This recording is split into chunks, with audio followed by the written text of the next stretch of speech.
Chemical bonding and molecular structure पढ़ेंगे, जो कि एनसीईआरटी में यूनिट 4 है। तो इससे रिलेटेड सबसे पहले कुछ चीजें होती हैं जो मतलब व्हाट इज केमिकल बॉन्डिंग। तो केमिकल बॉन्डिंग क्या है, मतलब दो केमिकल्स के बीच में आपस में बॉन्डिंग, इसी को सरल भाषा में आप केमिकल बॉन्डिंग बोल सकते हैं। और अट्रैक्टिव फोर्स, यहाँ पे जो लिखा हुआ है, the attractive force which hold various constituents atom ion together is different chemical species is called chemical bond. Okay, तो इस तरह की बहुत सारी चीजें हैं इसमें। कोई इसमें बहुत सारे रूल्स भी आते हैं, कोसल लुईस अप्रोच आते हैं, मतलब लुईस के क्या फॉर्मूले दिए थे, क्या है लुईस की संरचना, ऑक्टेट, कोवेलेंट बॉन्ड, बहुत तीन तरह के बॉन्ड होते हैं, ionic bond, covalent bond and coordinate bond. तो इसी के तहत लुईस ने बहुत सारे रिप्रेजेंट किए थे अपने मॉलिक्यूल्स को, अलग अलग तरह से डिवाइड किया था। और भी बहुत सारी चीजें, फॉर्मल चार्ज आता है, लिमिटेशंस ऑफ ऑक्टेट रूल्स आते हैं, what are the limitations of that, ionic and electrovalent bond, what is the length, lattice इंफिनिटी, बॉन्ड लेंथ, ये बहुत सारी चीजें आती हैं। तो अब हम स्टार्ट करेंगे इसकी एक्सरसाइज को।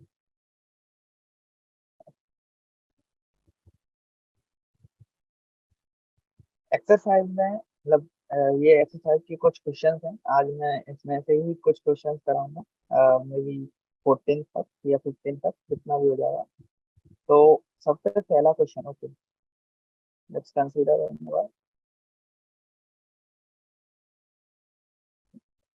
तो first question is that example, explain the formation of chemical bond. तो सबसे पहले एक्सप्लेन करना है अपन को कि फॉर्म केमिकल बॉन्ड कैसे फॉर्म होता है। तो उसकी थोड़ी सी डीप हिस्ट्री पे जाते हैं।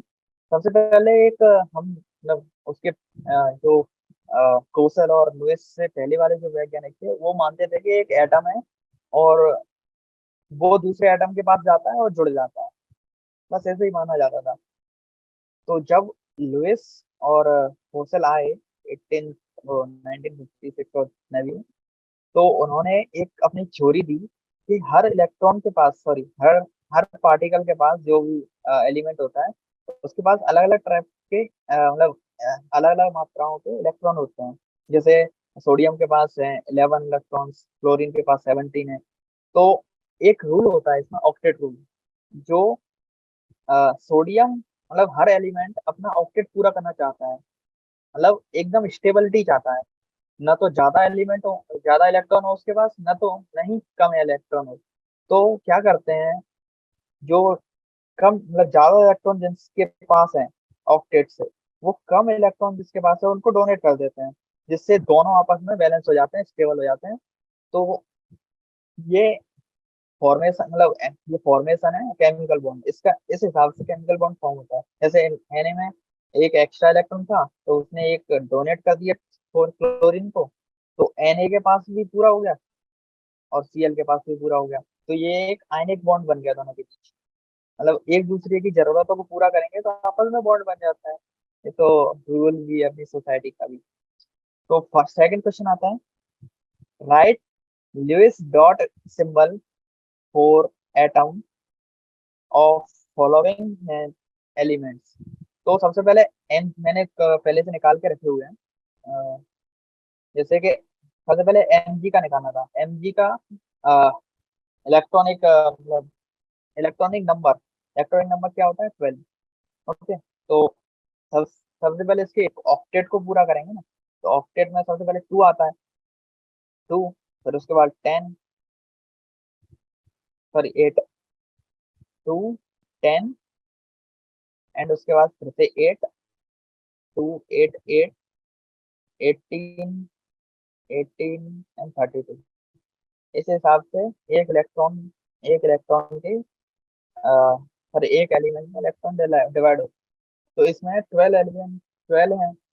तो सबसे पहले 2 इलेक्ट्रॉन जाएंगे, बचा 10, फिर जाएंगे 8 एलिमेंट, 8 इलेक्ट्रॉन, तो बचेंगे 2। मतलब इसके सबसे बाहरी सेल में 2 इलेक्ट्रॉन्स हैं, यानी कि इसकी जो लुईस डॉट स्ट्रक्चर है, वो केवल बाहर वाले जो एलिमेंट्स को उनको दिखाएंगे हम, यानी कि 2।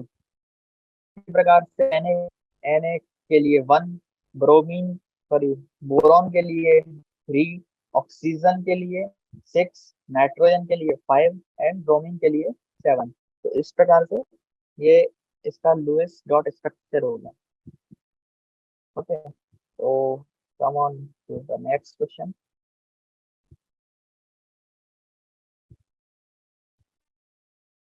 Write Lewis symbol for the following atoms and ions: S, H2 minus, Al and Al3 plus, H and H minus। Okay, तो इसका हमें लुईस स्ट्रक्चर लिखना है। लुईस स्ट्रक्चर, तो लुईस सिंबल क्या है सल्फर का? सल्फर को अपन सल्फर को अपन लुईस में ऐसे लिख सकते हैं, एस एंड बाकी के 6 एलिमेंट, 6 इलेक्ट्रॉन, ये हम इस सल्फर को लिख सकते हैं। तो अगर इसमें से 2 इलेक्ट्रॉन्स और डाल दें, ओके, मतलब माइनस करना है यानी कि और बढ़ा देना, तो इसका ऑक्टेट पूरा हो जाएगा। ऑक्टेट पूरा हो जाएगा तो 2 8 8 हो जाएगा, मतलब ये एकदम बैलेंस हो गया, अपनी बैलेंस स्टेट में आ गया। तो S2 माइनस हो गया। ओके, अब अगली बार आया एल। एल है, एल के पास 3 सब बाहर है, सबसे बाहरी सेल में पड़े हुए हैं। अब उसको या तो 3 कोई ले ले, अब ले लेगा तो Al3 प्लस आएगा। ये Al3 प्लस करेंगे तो 2,8 इसके इलेक्ट्रॉन्स बचेंगे, यानी कि टोटल 10। 13 थे तो 10 हटा दिए, तो Al3 प्लस इसका लुईस स्ट्रक्चर हो गया, मतलब लुईस एटम हो गया। अब आता है हाइड्रोजन। हाइड्रोजन को एक निकाल सकते, एक मतलब निकाल भी सकते हैं और एक डाल भी सकते हैं, क्योंकि उसके पास एक एलिमेंट है, एक इलेक्ट्रॉन है। तो उसको एक जोड़ देंगे तो उसका 2 हो जाएगा सबसे भारी सेल में, और निकाल देंगे तो 0। तो इसमें H माइनस किया है, H माइनस करने से इसके पास अब 2 हो गए लुईस सिंबल। तो लुईस सिंबल इसका हो जाएगा H, 2 इलेक्ट्रॉन एंड एक minus. Okay, now come to the fourth question. Draw the Lewis structure for the following molecules and ions. सबसे पहले है H2S। H2S है। ओके, तो H2S में सबसे पहले हम देखेंगे कि S,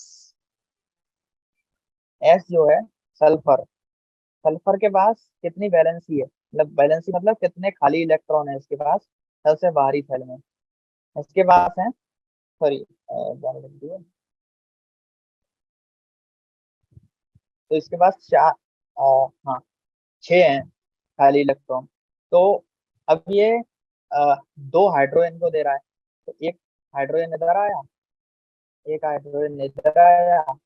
हाइड्रोजन के पास एक है, उसके पास भी एक है। तो ये क्या करेगा, एक इसमें से ले लेगा, ये वाला हाइड्रोजन एक इसके पास से ले लेगा, और एक इलेक्ट्रॉन इसके पास से ले लेगा। तो सल्फर के पास अब कितने हो गए? सल्फर के पास अब ये वाला भी गिना जाएगा, क्योंकि ये भी अपने पार्टनरशिप में ले लिया है। तो मतलब सल्फर के पास हो गए टोटल 8 सबसे भारी सेल में, यानी कि ये भी स्टेबल है, और हाइड्रोजन के पास दो दो है, वो भी स्टेबल है। तो दोनों को, तो यानी कि ये एक स्ट्रक्चर बन गया। ठीक है, अब आते हैं SiCl4, सिलिकन। तो सिलिकन के पास सबसे मतलब सिलिकन होता है कार्बन वाली श्रेणी में आता है। ओके, तो इसके पास 4 इलेक्ट्रॉन पड़े हुए हैं। तो या तो ये चारों वो दे सकता है, Si+4 बन जाएगा, या फिर 4 ले सकता है, ये हो जाएगा आयनिक बॉन्ड, अगर ये ऐसा करेगा तो। लेकिन यहाँ पर अब ये कोवेलेंट बॉन्ड बनाएगा क्लोरीन के साथ, क्योंकि क्लोरीन के पास एक पड़ा हुआ है एक्स्ट्रा, और इसको जरूरत है। तो एक, ऐसे हम इसको निरूपित करेंगे। तो SI के पास 4 तो पहले से थे इसके पास, और दो दो और क्लोरीन के ले लिए, यानी कि टोटल SI के पास 8 हो गए। और जो क्लोरीन के पास एक पड़ा हुआ था एक्स्ट्रा, मतलब 7 थे ना बाहरी जल में, तो अब एक SI का लेने के बाद ये कोऑर्डिनेट बाउंड अच्छे से बैलेंस हो जाएगा, और क्लोरीन भी स्टेबल 8 के साथ, SI भी स्टेबल है 8 के साथ। तो ये भी कुछ। अब आता है BeF2। बी के पास दो पड़े हुए हैं,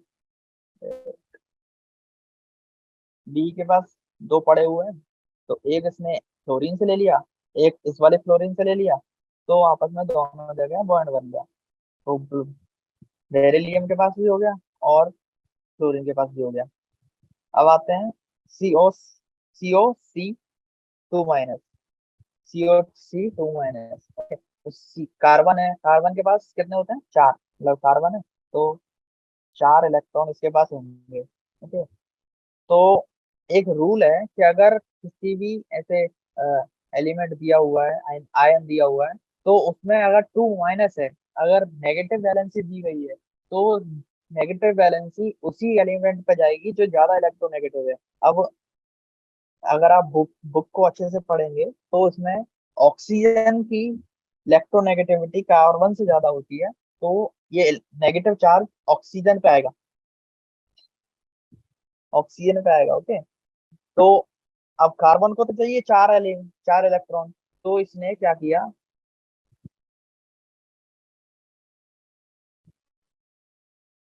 तो दो दो इधर से ले लिए और दो दो इधर से ले लिए, मतलब इसके पास हो गए टोटल चार।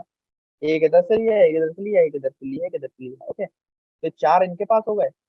और क्योंकि ऑक्सीजन को क्या है ना, दो एलिमेंट की जरूरत होती है, दो इलेक्ट्रॉन की जरूरत होती है, तो एक इलेक्ट्रॉन की जरूरत तो कार्बन ने पूरी कर दी, और एक इलेक्ट्रॉन की जरूरत ये नेगेटिव चार्ज ने पूरी कर दी, यानी कि ये अब बैलेंस हो गया।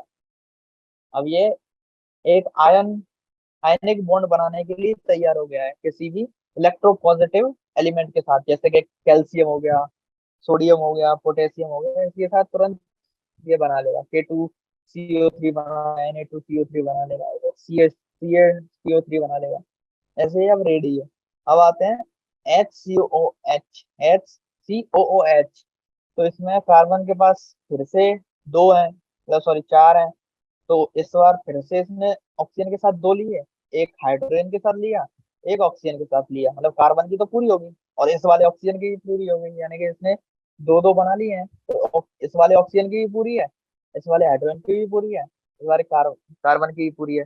अब ये आते हैं इस ऑक्सीजन पे, एक एक इलेक्ट्रॉन लिया इसने कार्बन से और एक इलेक्ट्रॉन लिया इसने हाइड्रोजन से, तो इसकी भी अब पूरी हो गई है और हाइड्रोजन की भी पूरी हो गई है, यानी कि ये इस तरह का स्ट्रक्चर बन जाएगा। So now come to the our fifth question.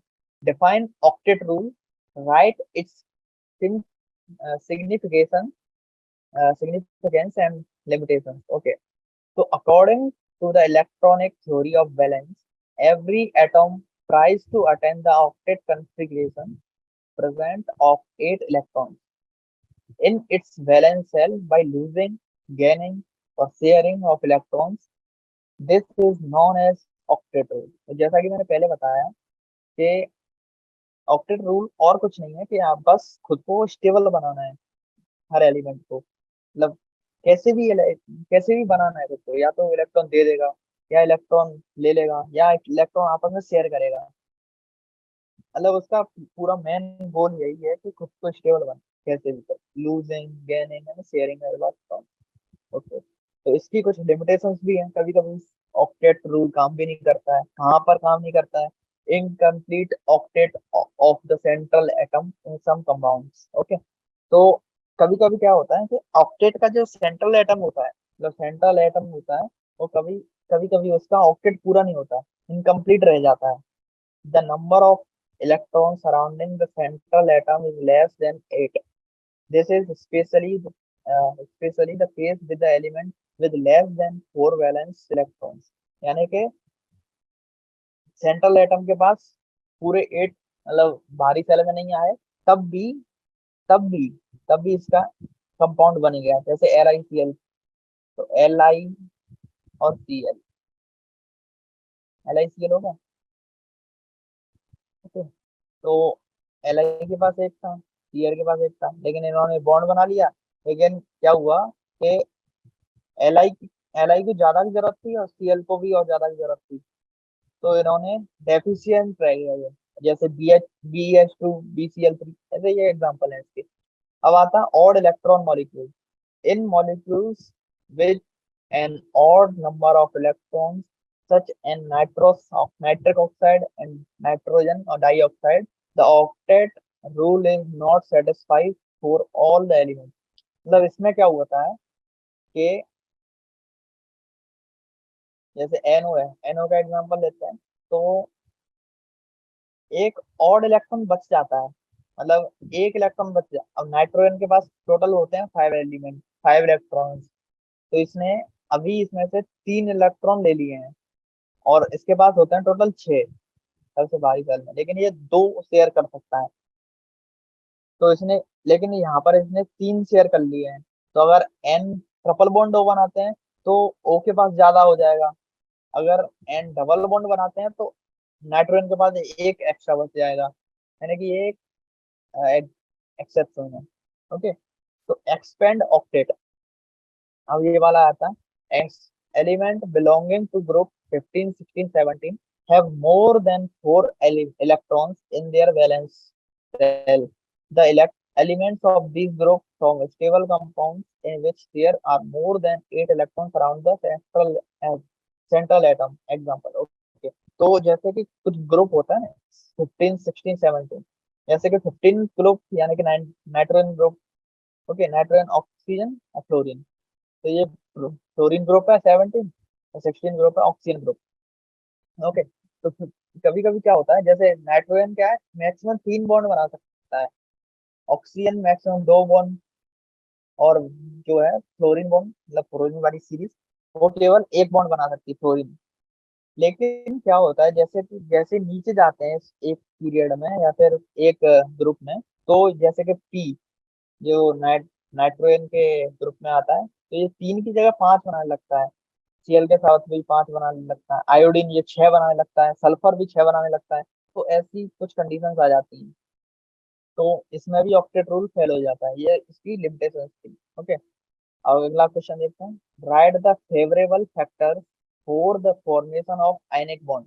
कुछ फेवरेबल फैक्टर्स बताने हैं अपन को आयनिक बॉन्ड के फॉर्मेशन के लिए। तो फर्स्ट क्वेश्चन आता है, फर्स्ट है कि 2 एटम्स मस्ट बी डिफरेंट, मतलब सेम बॉन्ड, मतलब सेम एलिमेंट के बीच में आयनिक बॉन्ड नहीं बनेगा। यानी कि जैसे एक लेते हैं एग्जांपल कि Na ले लिया है, तो ये तो ऑक्टेट रूल फॉलो करेंगे, यानी कि इसको एक इलेक्ट्रॉन देना है, इसको भी इलेक्ट्रॉन देना है, तो देंगे किसको, किसी को नहीं। और ये इसको दे देगा तो इसके पास और ज्यादा हो जाएंगे, ये और ज्यादा अनस्टेबल हो जाएगा, मतलब इसके बीच में बॉन्ड नहीं बन पाएगा। Ionisation potential of one atom must be small. Okay, electron affinity of one one of the atom must be high. तो ये दोनों एक दूसरे के पर्याय होती हैं, अपोजिट, मतलब एक की आयनाइजेशन पोटेंशियल कम हो और किसी एक का इलेक्ट्रॉन एफिनिटी हाई हो, एक चीज कम एक चीज हाई, और electron negativity of one atom must be high. मतलब ऐसा हो सकता है, जैसे Na है, Na के पास एक इलेक्ट्रॉन एक्स्ट्रा पड़ा हुआ है, तो ये इलेक्ट्रॉन पॉजिटिव है, तो इसके लिए एक इलेक्ट्रॉन नेगेटिव एलिमेंट जरूरी है टू बैलेंस द प्रेशर या फिर इलेक्ट्रोपॉजिटिविटी ऑफ अदर एलिमेंट। यानी कि ये Cl के साथ ही बॉन्ड बनाएगा, Cl और भी बहुत सारे एलिमेंट साथ बना लेगा। अब आता है difference of electronegativity between two will be greater than और इक्वल टू 1.7। तो ये भी एक रूल होता है, क्योंकि हर एलिमेंट की अलग अलग इलेक्ट्रोनेगेटिविटी होती है, तो उनके डिफरेंस होगा वो 1.7 से ज्यादा होना चाहिए, 1.7 और 1.7 से ज्यादा। अब आता है next question, discuss the shape of following molecules using BSEPR model. तो सबसे पहले इसमें है BeCl2। अब BeCl2 का इसमें शेप और साइज बताना, शेप और मतलब उसके एंगल में जो भी है। तो बी के पास, जैसा कि इसमें बताया कि दो दो इलेक्ट्रॉन होते हैं, तो इसने एक क्लोरीन को से ले लिया, एक ले लिया इस क्लोरीन से, तो क्लोरीन भी शांत हो गया, ये वाला भी क्लोरीन शांत है, और दोनों बेरिलियम को शांत किया, तो मतलब BeCl2 ये इस तरह का बन जाएगा 180 डिग्री। ओके, तो इसको बोलते हैं लीनियर, इसके शेप को बोलते हैं लीनियर। अब आता है अगला BCl3। अब बोरॉन है, बोरॉन के पास 3 इलेक्ट्रॉन थे, एक इस वाले क्लोरीन को, एक इस वाले क्लोरीन को, एक इस वाले क्लोरीन को। ओके, तो ये होता है ट्रायंगुलर प्लेनर, मतलब एकदम ट्रायंगुलर और एक ही प्लेन पे, अदर प्लेन पे ना, एक ही प्लेन पे वो भी प्लेनर, वो triangular, sorry triangular planar. Okay. अगला आता है SiCl4। अब Si के पास चार एलिमेंट है, चार इलेक्ट्रॉन, सॉरी चार इलेक्ट्रॉन है। तो एक इससे लिया, एक इस क्लोरीन से, एक इस क्लोरीन से, और एक इस क्लोरीन से। मतलब ये इसका जो साइज होगा वो होगा टेट्राहेड्रल। मतलब इसका साइज मैं कैसे बताऊं, हाँ। अगर आप एक प्लेन लें, जैसे एक इस प्लेन को मान लीजिए, एक प्लेन है, तो कोई भी एक एलिमेंट, मतलब जो अ, ये ऐसा है कि जो ये वाले एलिमेंट है इनको इस प्लेन के अंदर मान, मतलब उस साइड मानेंगे। और एक है एलिमेंट ये अपना कार्बन मान लीजिए, और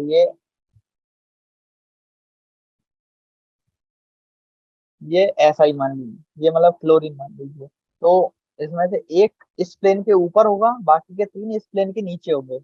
मतलब एक एक तरह से मान लीजिए कि कैसे बताऊं, आपने टेसू देखा होगा, जो बिहार के हैं लोग, वो जानते होंगे टेसू, तो उसके डिजाइन का होगा। तो इसको बोलते हैं टेट्राहेड्रल। अगला एग्जांपल है AsF5। तो आर्सेनिक हो गया F5, इसके पास पांच एलिमेंट बना लेगा, पांच एलिमेंट से अलग अलग बॉन्ड, मतलब बॉन्ड बना लेगा। तो पांच इलेक्ट्रॉन है इसके पास। तो एक F से, एक इस F से, एक इस F से, एक इस F से, एक इस F से। और ये जो तीन है, ये होंगे इक्वेटोरियल पे, और ये होगा कोएक्सियल पे। ओके। ये तीन एक प्लेन में, और ये दो अलग एक प्लेन में। ओके। तो इसको बोलते हैं ट्रेंगुलर बाई पिरामिडल। मतलब इसमें दो पिरामिड है ना, एक नीचे की तरफ से पिरामिडल दिख रहा है, एक ऊपर की तरफ से भी पिरामिडल दिख रहा है। अगला आता है SH2, सॉरी H2S। तो H2S में S के पास छह होते हैं। तो एक एक तो हाइड्रोजन से ले लिए, और जो बाकी के चार बचे हुए थे वो लोन पेयर इसके पास बचे हुए हैं। यानी कि दो लोन पेयर भी कुछ एंगल को बेंड करेंगे। तो ये इसको बोलते हैं एंगुलर या बेंट। मतलब एक तरह से ये टेट्राहेड्रल की श्रेणी में ही आता है। टेट्राहेड्रल में से अगर एक लोन पेयर बढ़ा दें, तो मतलब दो इलेक्ट्रॉन पेयर बढ़ा दें तो एंगुलर या बेंट बोल देते हैं। अब आता है पीएच थ्री। यानी कि पीएच थ्री में, वैसे पीएच जो पी होगा फास्फोरस, वो पांच एलिमेंट से बॉन्ड बना सकता है, यानी कि पांच उसके पास इलेक्ट्रॉन हैं। लेकिन यहाँ पर तीन के साथ ही बना रहे हैं, तो दो इलेक्ट्रॉन खाली पड़े हैं उसके पास। दो खाली पड़े हैं तो उनको as a lone pair use करेगा ये, as a lone pair use करेगा। ओके। तो एक लोन पेयर को हम एक बॉन्ड की तरह ही मानेंगे। तो ये भी एक टेट्राहेड्रल हो जाएगा, टेट्राहेड्रल हो जाएगा, लेकिन पिरामिडल, क्योंकि ये एक पिरामिड की तरह है। ऊपर वाला एक बॉन्ड नहीं है ना, तो इसको बॉन्ड नहीं है तो बॉन्ड नहीं मानेंगे, इसको पिरामिड बोलते हैं। तो ये हमारा एक सेवंथ क्वेश्चन हो गया। Although geometry of NH3 and H2O are distorted tetrahedral, bond angle is in water is less than that of ammonia discussed। तो मतलब इसमें कह रहा है कि दोनों ज्योमेट्री जो है, ज्योमेट्री टेट्राहेड्रल होती है। मतलब इसके पास ये भी टेट्राहेड्रल की श्रेणी में ही आता है, और H2O भी टेट्राहेड्रल की श्रेणी में ही आता है। लेकिन तब भी इनके बीच में जो बॉन्ड है वो ज्यादा होगा, ड्यू टू डाइपोल मोमेंट। मतलब ये जो एंगल है, ये क्या बोल रहे हैं, geometry of NH3 and H2O are distorted tetrahedral bond angle in water, bond angle in water is less than ammonia. मतलब अमोनिया का जो बॉन्ड एंगल होगा उससे कम होगा ऑक्सीजन का, H2O का। तो इसका कारण क्या है, इसका कारण है लोन पेयर। इसके पास दो एक्स्ट्रा लोन पेयर हैं, तो लोन पेयर रिपल्सन होगा, तो आपस में ये भी धक्का मारेंगे, तो ये वाला जो बॉन्ड होगा वो और छोटा हो जाएगा इसके चक्कर में। तो इसका जो एंगल होता है वो 105 डिग्री के अप्रोक्स होता है, और ये होगा 107 या 107 पॉइंट कुछ डिग्री के करीब। ओके। नेक्स्ट क्वेश्चन आता है, how how do you express the bond strength sorry, in term of bond order. As the number of electrons shared between two atoms increase, there will be an increase in bond order and also an increase in strength of the bond and decrease in distance between nuclei. Okay, तो जैसा आप समझते हैं कि अगर हम increase करेंगे bond order तो हमारी जो स्ट्रेंथ है वो भी इंक्रीज होगी, बॉन्ड स्ट्रेंथ। ओके, एंड जो डिस्टेंस है वो कम हो जाएगी, डिक्रीज है। Explain the importance aspects of resonance with reference to the CO3 2 minus ion. Okay, so according to the experiment findings, all carbon to oxygen bond and CO3 2 minus are equivalent. तो इसमें से ये जाना गया कि सबके सब इक्विवेलेंट हैं, सब बॉन्ड्स। सबसे पहली बात तो ये, hence it is inadequate to represent CO3 2 minus ion by the single Lewis structure having two single bond and one double bond. Okay, तो इस स्ट्रक्चर में एक ऐसा होगा, एक डबल बॉन्ड होगा, बाकी के दो सिंगल बॉन्ड होंगे, लेकिन किस ऑक्सीजन के पास होंगे ये डिसाइड नहीं, क्योंकि तीन अलग अलग ऑक्सीजन है। Therefore, carbonate ion is described as an resonance hybrid of the following structure. Okay, मतलब अभी डिसाइड नहीं है कि किस ऑक्सीजन के पास डबल बॉन्ड होंगे। हर ऑक्सीजन अपना एक डबल बॉन्ड शेयर करेगा हर बार, तो इसका जो रेजोनेंस हाइब्रिड होगा वो कुछ इस तरह होगा। तो ये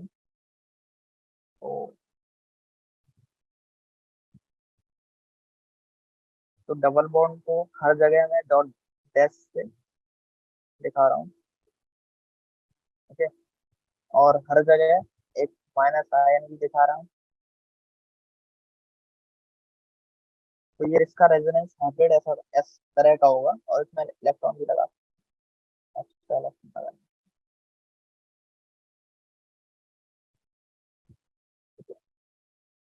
तो नेक्स्ट क्वेश्चन आता है, the resonance structure of SO3 2 minus weight. I think 10th and 12th question है। तो 10th क्वेश्चन आता है, डिफाइन द बॉन्ड लेंथ। तो बॉन्ड लेंथ कुछ नहीं है, केवल दो, अगर हम एक किसी भी एलिमेंट्स के बीच में बॉन्ड बनता है, उस दोनों एलिमेंट्स के बीच में जो एवरेज डिस्टेंस होती है उसी को हम बॉन्ड लेंथ बोलते हैं। It's simple. नेक्स्ट क्वेश्चन आता था, H3PO3 can be represented expanded by distribution to so below, can these two structure be taken as a canonical form of the resonance hybrid represented F3PO3 is not give any answer? We can't, so because the position of hydrogen in first structure no says second structure। Okay, तो हम इसको same नहीं बोल सकते।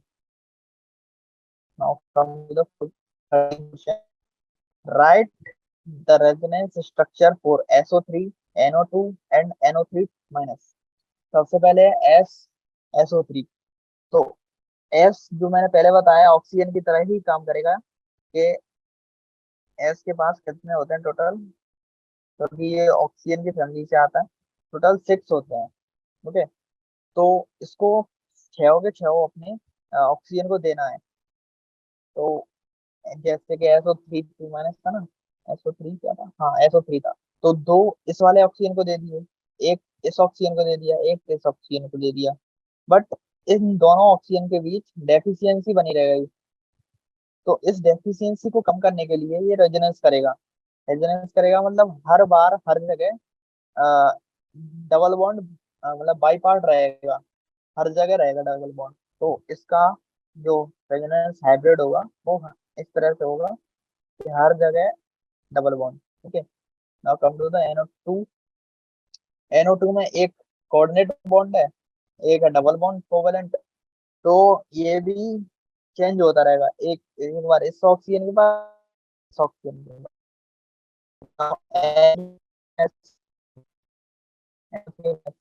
तो इसमें भी एक जो नेगेटिव चार्ज है वो भी डिस्ट्रीब्यूटेड रहेगा, और डबल बॉन्ड भी हर जगह रहेगा, और एक कोऑर्डिनेट बॉन्ड भी रहेगा हर जगह। तो इसका ये रेजोनेंस स्ट्रक्चर है। Now come to the 14th question. Use Lewis symbol to show electron transfer between the following atom to form cation and anion. K and S. मतलब सबसे पोटेशियम और सल्फर के बीच में एनायन कैटायन बनाने हैं। तो sulphur को चाहिए 2 इलेक्ट्रॉन और पोटेशियम को देने हैं एक एक इलेक्ट्रॉन। मतलब 2 पोटेशियम यूज होगा एक सल्फर के लिए। मतलब 2 K+, 2K+ एंड 1S2-, यानी कि K2S ये हो जाएगा। अब सी ए को देने हैं दो इलेक्ट्रॉन, ऑक्सीजन को लेने हैं 2 इलेक्ट्रॉन। तो ये डायरेक्टली अपना अपना एक एक बना लेंगे, यानी कि Ca2+ और O2-। इसने 2 दे दिए, इसने 2 ले लिए। अब Al एल के पास 3 इलेक्ट्रॉन इसके पास है और नाइट्रोजन को भी 3 लेने हैं। मतलब एल्यूमिनियम को 3 देने हैं और नाइट्रोजन को 3 लेने हैं। तो A3+ एंड नाइट्रोजन 3-। तो ये इस प्रकार का एक बॉन्ड, आयनिक बॉन्ड बना लेगा। Next question 15। Although both CO2 and H2O are triatomic molecule, the shape of H2O molecule is bent while that CO2 is linear. Okay, answer है कि अगर CO2 में बनाऊं तो CO2 मेरा कार्बन के पास कैसे होता है? 4 एलिमेंट, 4 इलेक्ट्रॉन। तो 2 इसने इसको दे दिए, ऑक्सीजन को 2 इस ऑक्सीजन को दे दिए। अब इसके पास कोई भी लोन पेयर बचा ही नहीं, तो कोई रिपल्सन करने के लिए नहीं बचा। तो ये दोनों डबल बॉन्ड आपस में रिपल्सन करके एकदम स्ट्रेट बन जाएगा। एकदम क्या बोलते हैं उसको, एकदम हॉरिजॉन्टल हो जाएगा, लीनियर बोलते हैं एकदम। अब यहाँ से आते हैं H2O। H2O हाइड्रोजन के पास होते हैं 6। ओके, तो 6 हैं तो एक एक इस हाइड्रोजन से, मतलब एक इस हाइड्रोजन से ले लिया, एक इस हाइड्रोजन से ले लिया। और लेकिन यहाँ पे 2 इलेक्ट्रॉन यूज हुए, 2 electron pair, but 2 electron pair as a lone के बच गए हैं। तो ये लोन पेयर बचे हुए हैं, तो ये दोनों आपस में रिपल्सन करेंगे और ये बॉन्ड भी आपस में रिपल्सन करेगा। मतलब ये इस तरह से होगा, ड्यू टू रिपल्सन ये लीनियर शेप नहीं रख पाएगा। लीनियर शेप नहीं रख पाएगा, तो ये बेंट रहेगा कुछ 105 डिग्री के आसपास इसका बॉन्ड एंगल रहता है। ठीक है, तो इस वजह से ये दोनों के एंगल अलग अलग है। तो आज के लिए अपन 15th क्वेश्चन करते हैं। तो नेक्स्ट टोटल इसमें 40 क्वेश्चन हैं। नेक्स्ट नेक्स्ट अपने जो लेक्चर होगा उसमें मैं मे बी 3 क्वेश्चन तक करा दूंगा। उसके बाद नेक्स्ट बचेंगे 10 क्वेश्चन होंगे, जो अगले वाले लेक्चर में अपन कंप्लीट करेंगे। Okay, thank you, thank you to everyone.